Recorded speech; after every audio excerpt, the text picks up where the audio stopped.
Dalam pelajaran di akademi dulu diingatkan bahwa biological weapon atau senjata perang biologi itu kategorinya masuk biodefense, bukan senjata serang atau offense. Kita tahu dalam persenjataan arsenal itu ada armor, ada guard, ada senjata serang, ada senjata pelindung. Maka biological weapon adalah senjata pelindung. Sebenarnya ini hanya bolak-balik saja biar kelihatan humanis. Gitu aja itu akal-akalan yang punya ilmu, kebetulan hegemoni yang punya ilmunya. Biochemical engineering itu sebagai weapon ada di berbagai negara dan tidak bisa dipungkiri Amerika, China, dan Israel termasuk yang teradvance. Dan jika di sebuah negara Kementerian Pertahanan dan NSC National Security Council-nya paham, maka ada divisi khusus untuk hal ini yang namanya Biosecurity Agency, dan di bawah departemen ini muncullah Biosecurity Act atau peraturan dan perundangan yang melindungi segenap tumpah darah Indonesia. Kalau kita bicara Indonesia kali ini, itu kalau mengerti cara bernegara pasti tata titik-titisnya akan hal ini terorganisir rapih. BNPB misalnya adalah operatornya, bukan regulatornya. Kemudian dalam hal senjata biologi ini, maka sistem penunjang berikutnya adalah health systemnya. Apa itu health systemnya? Health system itu mencakup 1. Teknologi kedokteran, 2. Tenaga ahli medis, 3. Public health policy plus penanganan wabah dan bencana, 4. Informasional transparansi, kejujuran, keterbukaan data, dan terakhir nomor 5 adalah international corporation. Dalam hal international corporation ada lagi syaratnya, harus bisa multilateral, jangan bilateral. Bilateral cenderung bisa disalahartikan karena bisa merupakan akomodir kepentingan segelintir atau sekelompok kepentingan. Kalau multilateral gak bisa oligarki bermain. Corona COVID-19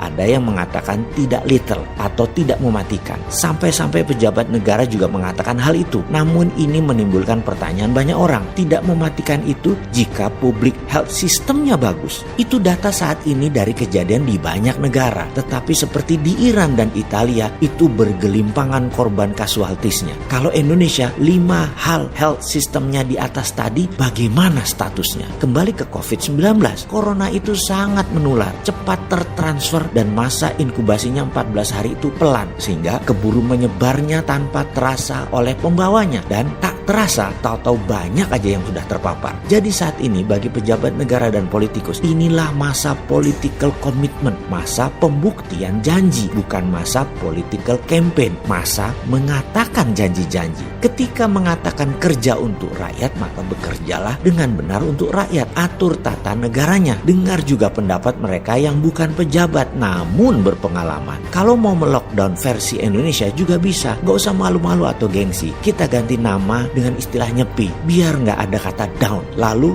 gunakan BLT untuk masyarakat kelas bawah. Masih ada kok infrastrukturnya di Kementerian Dalam Negeri. Sekedar mengingat lagi, di akademi dulu ada sebuah sesi yang jauh lebih penting daripada menaklukkan pandemi atau menaklukkan musuh, yaitu efek after pandemic atau akibat setelah pandemi, setelah perang juga harus dipikirkan sekarang. Kalau perlu pemikiran bosman, yang Mbok sempetin diskusi, jangan gengsian dengan Sontoloyo ini. Gak baperan kok si Sontoloyo ini orangnya. Coba aja lihat haters dia yang biasanya gak jelas identitasnya. Ada yang pakai foto anjing, foto kucing, gak pernah dibalas tuh, malah diucapkan terima kasih, malah dikirim buku. Akhir kata, sekedar pengingat di ujung cerita, salah satu strategi after pandemic di mana masalah ekonomi bubrah, masalah pertahanan keamanan yang ambiar, masalah sosial kesehatan yang berantakan harus segera disiapkan, dan yang paling tepat ya gelontorkan kuantitatif easing pakai MMT, printing money.